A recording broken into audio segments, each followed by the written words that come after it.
Rev it up and welcome to Cars Yeah, show number 2365. This week we've been celebrating the Quail, a motorsports gathering. It takes place Friday, August 18th at the Quail Lodge and Golf Course in Carmel, California. I hope to see you there. Be prepared to be inspired because today we're going high performance. This is Cars Yeah, where you'll enjoy interviews with inspiring automotive enthusiasts. Mark Green is here to provide you with a fuel injection of automotive inspiration. So get in, sit down, buckle up, and get ready for a wild ride here on Cars Yeah.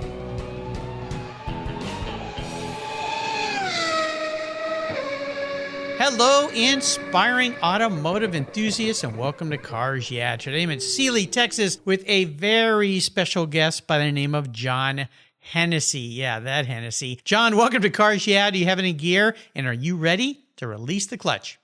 Let's go ahead and dump that clutch. All right, we'll do that. Now, before I introduce you and we get into this incredibly high-performance world you've created around yourself, I always ask my guests this. What's one little thing that maybe people don't know about you?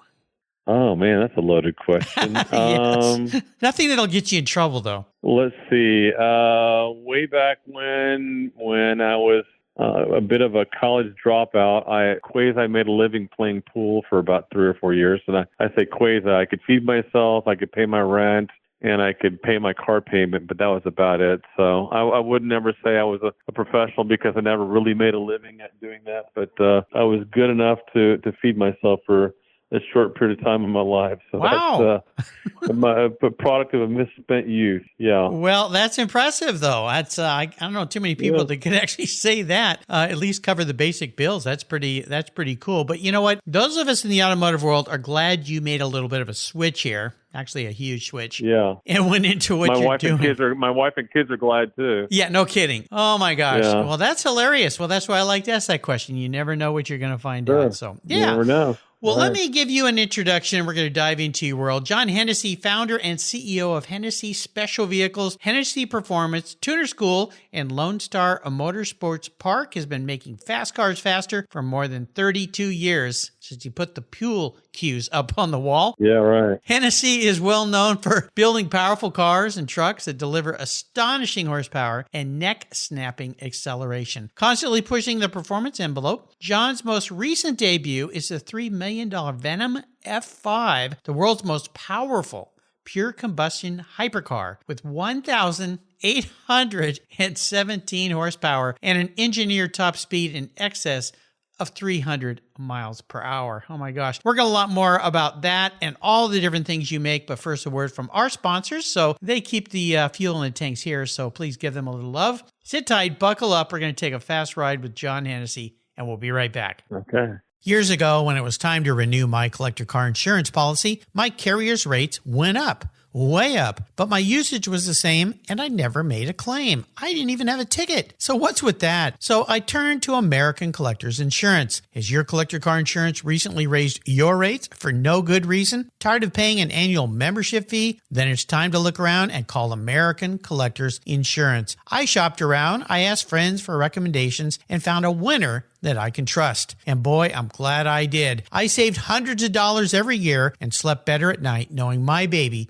was properly insured. American Collectors Insurance have been protecting vehicles since 1976. They provided me with an agreed value insurance policy backed by their history of taking great care of their clients. What could be better than that? So give them a call and ask for a quote today. 866-ACI-YEAH. That's 866-224-9324. And protect the ones you love like I did with American Collectors Insurance. Classic car insurance designed by collectors for collectors. For several years now, you've heard me talk about Linkage Magazine. I've been a subscriber since the start. Their talented and creative team brings you a spectacular publication and website that shares the automotive passion from a worldwide perspective. Linkage is about driving, restoring, collecting, and first-hand experience at collector car auctions and more. They bring you real-world values plus rational, experienced opinions on the current markets. They cover the automotive world and the people who share our passions. And Linkage Magazine has grown, mailing you 6 issues annually. Join me on this journey with Linkage. They're geared for the automotive life. You can subscribe at linkagemag.com. So, John, we are back. So I want to go all the way back to the beginning, though, maybe a little bit past the pool hall days of how you started what you're doing. And then we're going to take a deeper dive into the wide variety of vehicles that you produce. And we're also going to talk a bit about your guys' displays that are going to be happening during Car Week. And specifically, since we're devoting this week to the Quail, something maybe special. Maybe I can get a little scoop here. But let's go back in time first and talk a little bit about how did this all start? Yeah, sure. That's a great question. I think the seed for performance and cars and all things that go fast was probably planted when my mom was pregnant with me, and she's running my dad's 1964 Pontiac GTO with a 389 six-barrel carburetor with the four-speed Muncie transmission. And so I just remember just growing up being interested in cars and loving cars. And I think that just kind of started with my old man, who was a car guy. So that's where it all started, 60 years ago. And so fast forward to when I was, in my 12, 13-year-old age, started driving well below the legal limit. But I had a real nice aunt that would let me borrow her car, and I would just go off, just take it through, driving through Kansas City, going to get fast food or whatever for her. And then when I was 15, I had a couple motorcycles, bought them with my own money. I had a motorcycle wreck, got a hole in my right knee. My knee's good now, but back then I spent about a week in the hospital during high school. Oh, no. And I had a neighbor across the street who owned a 1969 Olds 442 convertible that actually my dad actually bought it and was going to give it to me, but then I think maybe he got a little tight of money or something and sold it to the neighbor across the street. Anyway, so I had this car that I really liked, and I had this one wrecked motorcycle. Well, the guy across the street worked at the Ford plant in near Kansas City, and he was helping me rebuild my motorcycle. I said, "Hey, what if I traded you the two motorcycles that I had plus the money for buying that 69 Olds 442?" So we made a deal, we made our trade, and I bought this car, and as soon as I got it, I immediately popped the hood, I opened up the air intake, and I flipped the lid upside down to a little bit more air into the air filter, into the carburetor. That's the time that I can think of when the first car that I modified, and I was just maybe barely 16. And so street race that thing all over the place and modified it, had a lot of fun with it. But just kind of fast forward through college and into my 20s, I just always had a thing for cars and modifying them. And then in 1991, I had a small construction business that did environmental cleanup work. So we took asbestos out of schools and commercial buildings back in the late 80s and early 90s. And so I made a little bit of money doing that. Wasn't married yet, and no kids. And sorry, my dog in the background here. And no dog. Barking. Yeah. So anyway, I read in Motor Trend magazine about a guy named C. Van Toon, who later on became the editor at Motor Trend magazine back in the 90s. Oh, yeah. Where he had bought an Eagle Talon, and he put a roll cage in it, and he went and applied and raced at Pikes Peak. And so I read this article, and I thought, well, man, I've always wanted to do some racing, and I don't figure I could really, do anything at Indy or Daytona or something like that. That was beyond my experience or budget. And so, but I thought, man, Pikes Peak, back then the road up to the top was all dirt. I thought, well, man, I'd love to race at Pikes Peak. So I was looking for a car to buy and modify, and there was back in 1991. I was looking for kind of a high-tech car that I could modify. Mm-hmm. And back in those days, my dream car was the Porsche 959, which you couldn't buy in the U.S. And even if you could, they were $400,000 back then. Anyway, but I liked the idea that it was all-wheel drive, 450 horsepower, kind of a high-tech car. And so when Mitsubishi came out with the 3000 GT VR4, and I saw that it was four-wheel drive, all-wheel drive, and four-wheel steer, active aero, and 300 horsepower, I thought, well, maybe I could buy that car. I think they were like $35,000 back then. And maybe I could modify it and turn the power up and race at Pikes Peak and do some other stuff. So I went and did that, bought the car, started modifying it. Before I went to Pikes Peak, I'd read about a race in Nevada where they run a section of highway north of Vegas called the Silver State Classic. So they have a race in May, which is the Nevada Open Road Challenge. So I did that first, then I did the Silver State in September. But I showed up to the deal. Didn't have a roll cage. I'd modified my car to, again, I'm thinking it's maybe 400 horsepower at this point. I'd never done the race, and so I'm talking to the guys that are the organizers. Well, some of the experienced drivers, and they're like, if this is your first time out, you might want to enter the 140 or the 145 class. I'm like, I think my car will go a lot faster than that, and I think I can drive it to an average speed faster than that. But I thought, you know what? I'll listen to these guys and just start in that slower class and see how it goes. And so a couple days before the race, they want you to go out to a little road course north of Vegas, and it's now where the big speedway is, but they used to have a little road course there, and go qualify. I'm like, okay, I've never been on a road course. I never had a driving class. I'm like, okay, this is fun. Well, I put 2 tires wide on a turn, came back on, and I ended up hitting the curb on the inside of one of my front wheels, and I dented the wheel and killed the tire. And so, and I drove the car out there, so I had to get a tow truck, and we go to the local discount tire. They had a replacement tire, but I couldn't. This is Friday afternoon, and the race is Sunday, so I could not get a replacement wheel until the following week. So I brought a mechanic with me, and he said, I think if we take a torch and heat up that aluminum wheel, we can take a hammer and just hammer out the dent in the wheel. Wow! And he did. He got a torch, he heats it up, he hammers it out. Yeah, it's pretty much round. So we put the tire on there, and it's holding air. And had to put a few extra weights on there to get it to balance, but it balanced. So we drove from Vegas to Ely and do the little car show and drivers meeting. And now Sunday morning it's time to race.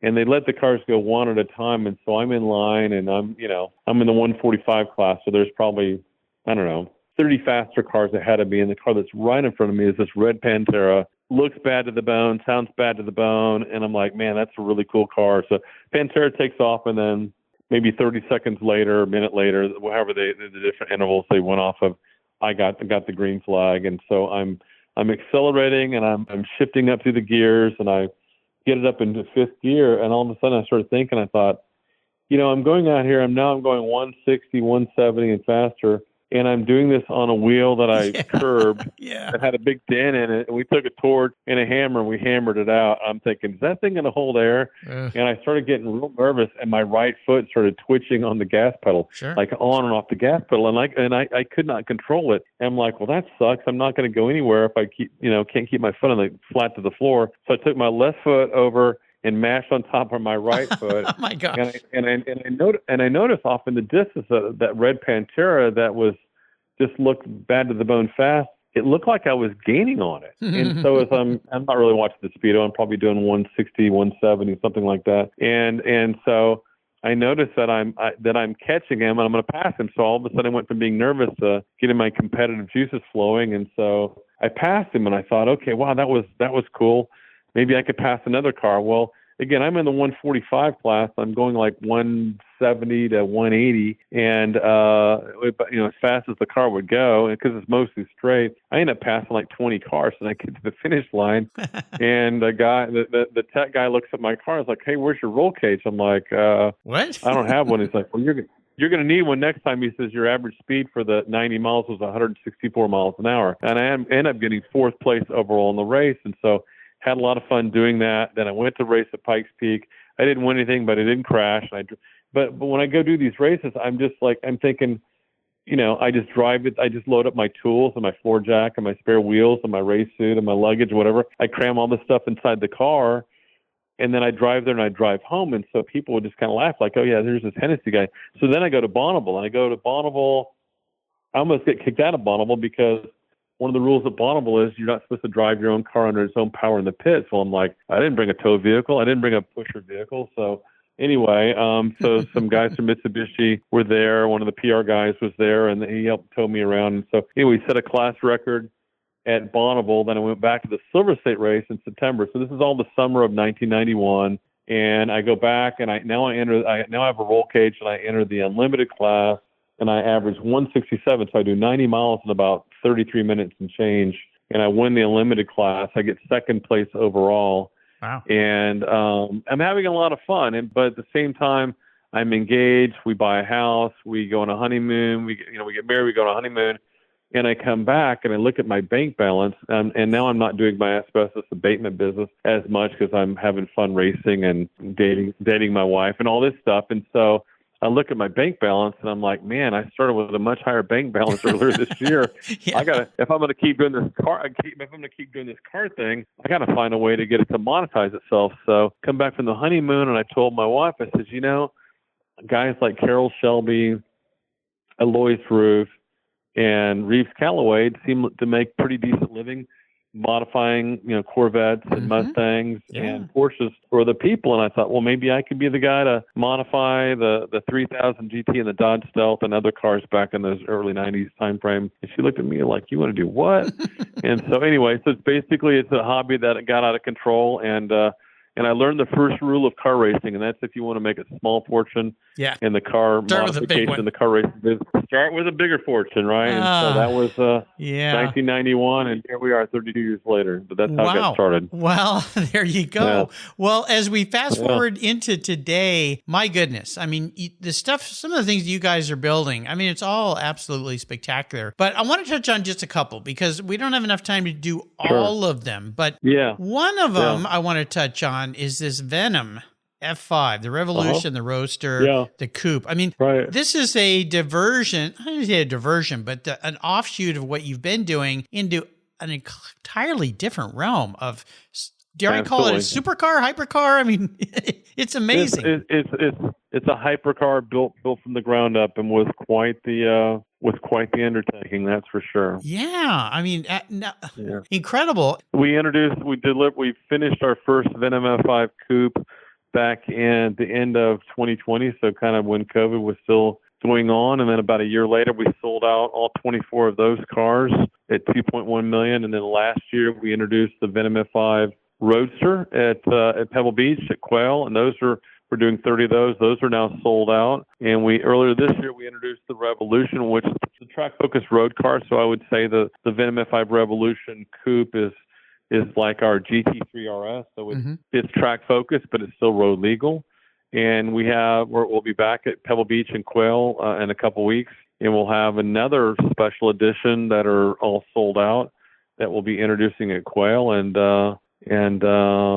So it's a very, very exciting time. Well, no kidding. Now, I've got to ask, I know Quail's coming up here pretty soon, but is there any little secrets you can tell me about what you're going to be unveiling at Quail? Little teaser, maybe? Well, I'll give you a little teaser. Okay. So there's on our Instagram page, I posted a photo with myself and one of our very special clients from a couple months ago, and the car that we may be showing may be the car that I'm in the picture with him with. So if you go to Instagram and have a look around on there, you might get a glimpse for the car that we'll be unveiling at Quail, but I can't say his name. So, but he's a pretty famous guy. So Well, I'll put a link to that for you listeners so you can go check it out. But if you're lucky enough to have a ticket to the Quail, you can be there and see this thing in person. Now, another one is what you call the Hennessey supercharged 850 horsepower H850 Ford Mustang Dark Horse. Tell our listeners about that beast. Well, we've done a lot with Ford products over the last 10, 15 years, and we built a lot of trucks, a lot of modified Raptors that we call the Velociraptor. Those have been super popular. But I tell you what, it's just kind of, I almost liken what Ford has done with the Mustang. It's similar, I mean, in a different genre and obviously at a different price point, how Porsche has been able to take the 911, and then each time they came out with the next iteration, you're thinking, that last one was pretty good. I don't think they can improve much upon that. And then they come out with the Dark Horse. Yep. And again, I mean, the GT350, the 350R, the Mach 1, the last generation of Mustangs were all, for the money, hard to beat. And so I haven't driven the Dark Horse yet, but we've already got a supercharger package available for it, so we're waiting for the cars to come in from the factory. But we're super stoked about the new Mustang, and I think that modular 5-liter Coyote engine has always lent itself to being modified with a high degree of reliability and drivability. So, again, Ford gives us a great platform from which we can modify, and I think it's going to be super, super popular. So we're really looking forward to that. Well, I love your analogy there because when you think of the Mustang, the only other car I can think of that's done what the Mustang's done is the Porsche, the 911. And the fact that it's kind of pretty much stayed the same. Some people's eyes are rolling now, but same with the Mustang. Now, you can't really say that about the Corvette. Maybe you can, but not until the Z8. But you guys also play with those things. I mean, if you go to your website, it's like you put your fingers on everything. And I wanted to get your perspective of when you look at a vehicle and you decide to modify it for people, what are the criteria that need to stand firm as the basis for the vehicle that you're going to make it become? That's a great question. I think really at the core of it, it's got to be something that's significantly differentiated. And generally in what we do is increase power and performance. So we want to make a substantial improvement in power and performance and just overall fun factor for the car. And then the next box we have to check is reliability. So, look, we can build 2,000 plus horsepower quasi race cars, but that doesn't come with a warranty. So, last year we modified just under 700 vehicles. This year we'll modify probably upwards of 800 vehicles, and all those vehicles that we build come with a warranty, generally a 3 or 36,000 mile warranty. So the package, whether it's an H850 supercharged Dark Horse Mustang or a C8 Corvette with our H700 supercharged package, these cars come with a warranty. So it has to have a high degree of reliability and drivability. And also with that, it has to be emissions legal. So these cars all come with a California Air Resources Board, a CARB certification. So they're completely emissions legal, and they run on pump gas. And so again, these are cars for everyday folks that are enthusiasts that want to differentiate, have something that's more powerful, more fun to drive. And then really kind of the business aspect of it is, I got to be able to build more than one or two.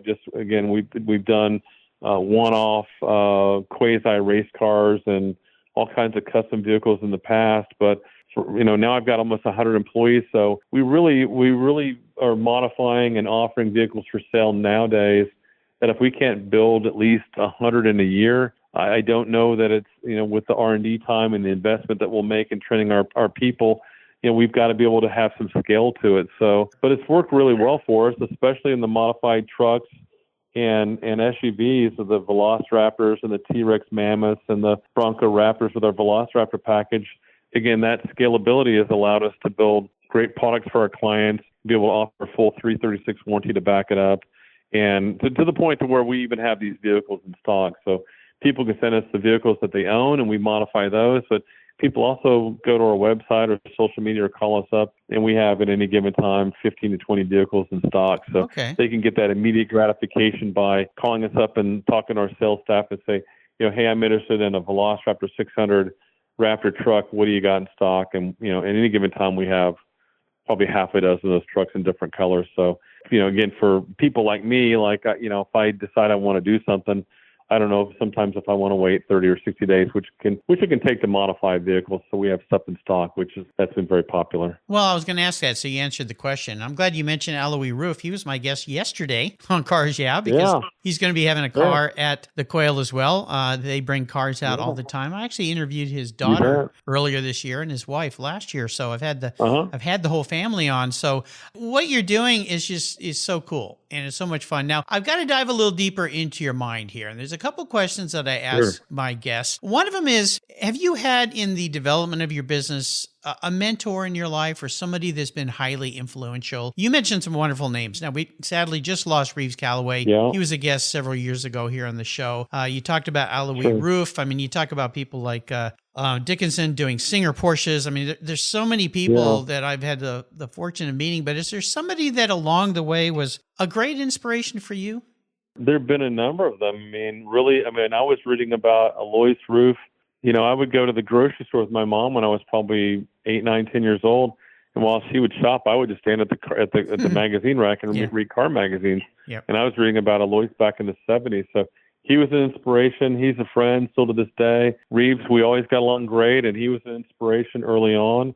But kind of fast forward to some of the names that I can think of. Peter Brock early on back in the 90s was a mentor and gave me some really good advice. And then in the last 10 years, I met Alan Mullally through Jim Farley when Farley was working for Alan at Ford. And he's become a mentor. And we don't talk a lot, but we trade emails or we'll talk on the phone maybe half a dozen times a year. And he's been a huge inspiration to me. And so, basically, the guy that rose up to become the CEO of Boeing Commercial, and then he left aviation and went and became the very famous CEO at Ford at at a pivotal time in their history, going through the downturn back in 2008, 2009. So he's been great. But I just made, when I go to Car Week or go to SEMA, go to these big car events, anymore to see the people that I know. So it's really, it's just cool to see different folks. Even I'll give another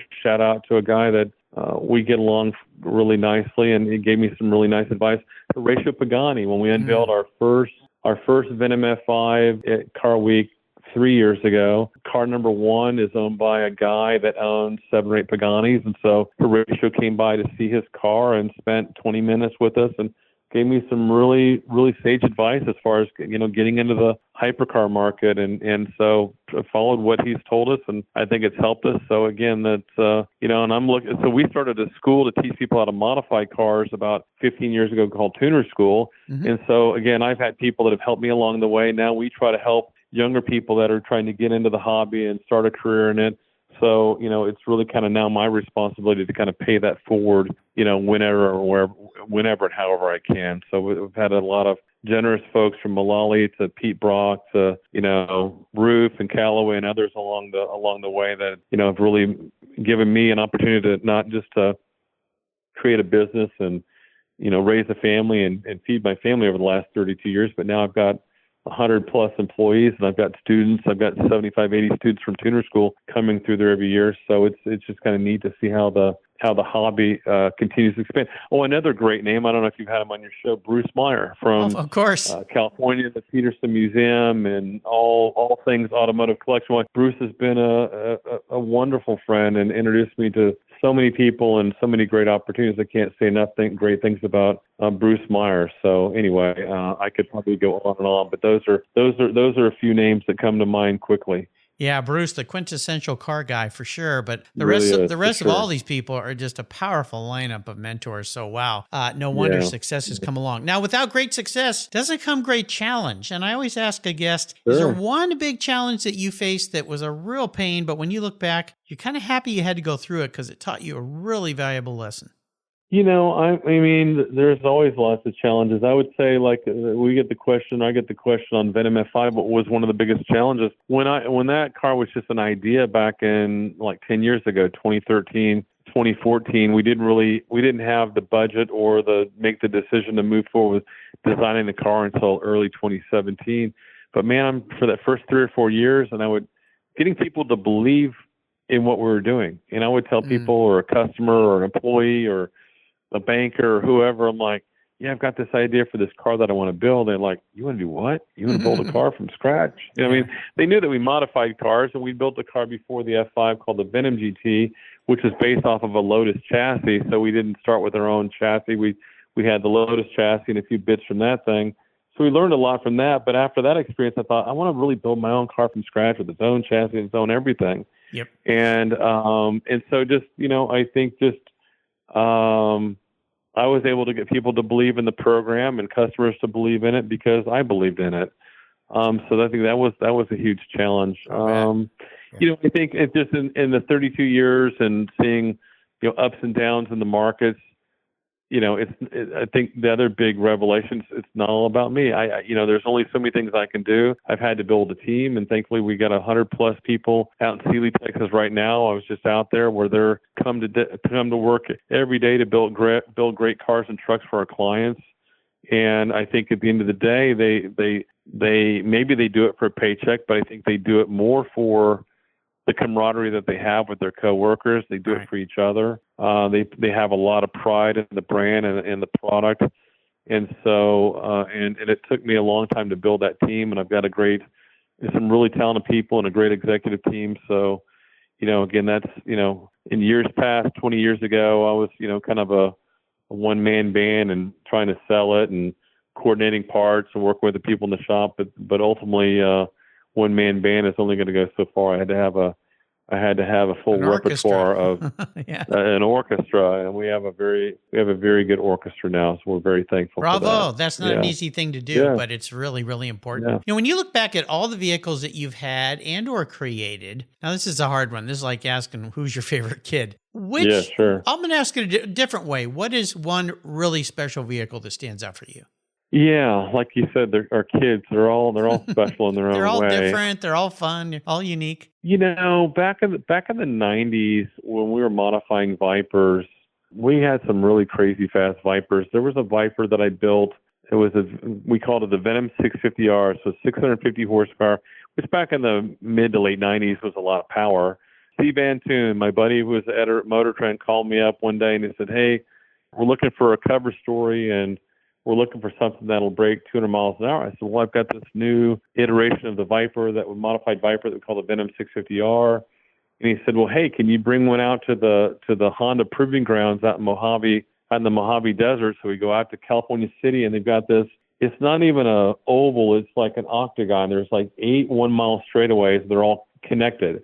And so again, I'm the one-man band back then, and so I'm the guy driving the car. I really should have had a pro in the car, but I'm like, okay, I can get the car around the track. But I'd never driven around an octagon before, so I get on the track. Yeah, that sounds odd. And so this is kind of pre-GPS. So they've got a stalker radar gun, and so they're like, okay, here's your straightaway.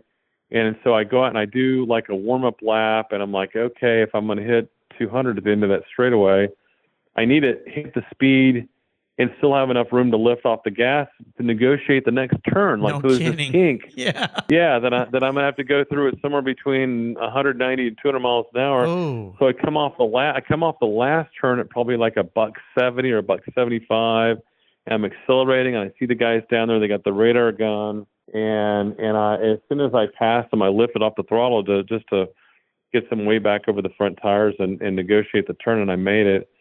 But I guess I tell that story to say that I survived that. But The octagon. The octagon, exactly.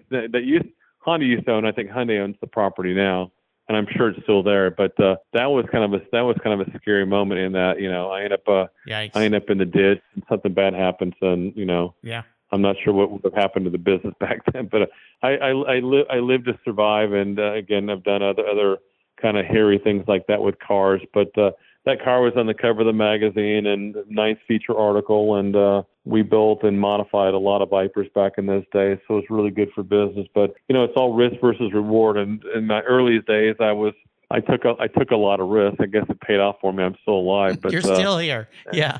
Going forward, I have to be a little bit more careful. I've got a lot of people that depend on me. You do. Got to be wise. That's right. You do. Absolutely. We love books here. Is there a great book that perhaps you've cracked open that you think others would enjoy reading? A great question. I'm ADHD and dyslexic, so I'm not a book I read reader. a lot, but I don't really read novels or books for fun. But there was after I met Mullally about 10 years ago, when he was still with Ford, there was a book that had just come out called American Icon. So it was kind of the story of Ford, kind of before the turn down, and they were able to avoid bankruptcy. So American Icon. So it was about Ford, but it was really kind of a cool story about how Bill Ford was able to identify Mullally and really felt like he was the right guy to come in and lead their company at that time. So I'd highly recommend American Icon. Yeah, it's a great book. Now, I understand from my good friend who got us together today, Michael Harley. Nice hire, by the way. You scored a good one there. Thank you. Yeah, he's super. Absolutely. He's incredible. You guys are going to be all over the place during Car Week coming up here. The Quail, obviously, is the Friday before the Pebble Beach on Sunday. Correct. There's all these events, but can you walk through, all the different places you're going to be? I think you've overloaded your dance card here. Yeah, our dance card's pretty full. Well, typically we'll bring our family out, we rent a house, and for the first couple of days, Monday, Tuesday, we just kind of chill and just hang out and have fun for a couple of days. Wednesday, it's now called Motorlux, but it used to be McCall's Motorworks Revival at the Jet Center at the Monterey Airport. That's Wednesday night. We'll be there. We're not displaying anything, but I think we'll just be there to say hi to folks that we know, to hang out with customers. Thursday, we have a cocktail party for customers. Friday, we're at Quail. Saturday, we're doing a rally with our customers. We'll have about 11 or 12 Venom F5s out in the Monterey area. And then if people want to see our cars, we're going to be rolling through the Exotics on Broadway show, which I believe is in Seaside, and that's on Saturday afternoon, so probably early Saturday afternoon, they'll have 40 or 50,000 people that will show up at that event. And that's an event where people, families, fathers and sons, kids can show up for free. You don't have to spend $500 or $600 to get a ticket to Pebble Beach, and the tickets to Quail are sold out and almost impossible to get. So, and then we'll have the car that we're unveiling at Quail. We'll have it on display on the concept green at in front of the lodge at Pebble on Sunday. But yeah, it's a track meet. I mean, it's a lot of fun, but it's exhausting at the same time. But it's just a wonderful opportunity to get together with other like-minded, car enthusiasts, petrol heads from around the country and around the world, and we're really looking forward to it. It's going to be fun for sure. Well, before I let you go today, could you share maybe some parting words of wisdom or advice, a success quote or a mantra that perhaps has played into your success in building your brand? Oh gosh, there's all kinds of things and cliches I could come up with, but I think where all this started was I just had a passion for something, and I didn't let what I didn't know, I didn't let the resources I didn't have, I didn't let the money that I didn't have, I didn't have the connections that I didn't have, I didn't let any of that slow me down or stop me. I just pursued it. And as time went on, we made money. And as time went on, we made friendships, relationships, connections within the industry. And so I just would encourage listeners, whether they want to pursue a career in automotive or in music or in some other form or fashion. Again, the old saying is, if you're able to make your job the thing that you love to do, you never work a day in your life. And so I've been very blessed to be a guy I've worked hard and I work a lot, but I wouldn't really say that I've really worked a day in my life. Not like I'm going out to, dig a ditch somewhere or pour concrete somewhere. I mean, guys out there have, doing real work. And again, I'm being able to pursue my passion for automotive and speed and kind of making it my art form for the last 32 years. And we're excited, but we got, I don't know if I'll be around 32 years from now, but the company will definitely be around and have 32 more years of exciting innovations and products, whether the market, I think the jury's still out on electrification, but for right now and for the foreseeable future, our clients are all telling us they want internal combustion. So that's what we're going to keep doing. And if at some point they decide they want to pivot to a different direction, we'll certainly be listening for that. But in the meantime, you'll still see and hear a lot of powerful internal combustion cars and trucks coming from the team at Hennessey and Sealy. Well, I'm glad you touched on that because that was going to be one of my last questions was, are we going electric? But I love the way you answered that. I want to thank you for providing the passion and the power and the fun that you've done there. And I know for your business, there's a couple places people can go to learn about you. One is HennesseySpecialVehicles.com. The other, HennesseyPerformance.com. I'll put links to those. You can find all their social media posts. And of course, you got to go to Instagram to see that little secret car that we're going to be seeing on the lawn at Quail. Very cool. Yeah. And again, a big shout out to Michael for putting us together today. He's great. John, thanks for taking a little pit stop here before a very busy time during Car Week. Congratulations on what you've done. And thank you again for instilling the passion that you have in all of us that love powerful and performance cars. Until you and I talk again, my friend, I'll see you on the grass at the Quail, a motorsports gathering. Thanks, Mark. See you soon. There you go. Perfect. Did you know that Cars Yeah! Is in the top 1% of all podcasts based on listenership, according to Libsyn, the premier RSS feed for podcasts in the United States? That's right. Plus, DuPont Registry recommended Cars Yeah! Is one of their top 10 car podcasts for you to enjoy. Cars Yeah! Has experienced tremendous growth, plus your ads are evergreen, meaning they never go away. And more listeners find Cars Yeah! Every day for their daily dose of automotive inspiration. Do you want to expose your brand to a highly targeted list of automotive enthusiasts in a very unique and very personal way? Well, I can help you. Contact me, Mark Green, at mark@carsyeah.com or through the website at carsyeah.com today to learn more. Cars Yeah! Is proud to support our veterans, which is why I've teamed up with our nonprofit partner, Tech Force Foundation, through its Veterans at Work Military Transition Campaign. The tech shortage is very real, and our country needs skilled, qualified techs to keep our cars, trucks, airplanes, and fleets rolling. When so many vets build their skills in maintaining and servicing vehicles when deployed, TechForce helps transition those skills to jobs as professional technicians when they come home. Learn more about TechForce Foundation and its Veterans at Work Military Transition Fund at techforce.org today.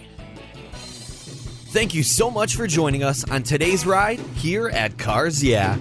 Drive on over to carsyeah.com to find show notes and inspiring automotive fun. Download your free copy of Filler Up, a fun book filled with gorgeous photographs of fuel filler fun, including quotes from more inspiring automotive enthusiasts. Download your copy today, and we'll see you next time on Cars Yeah.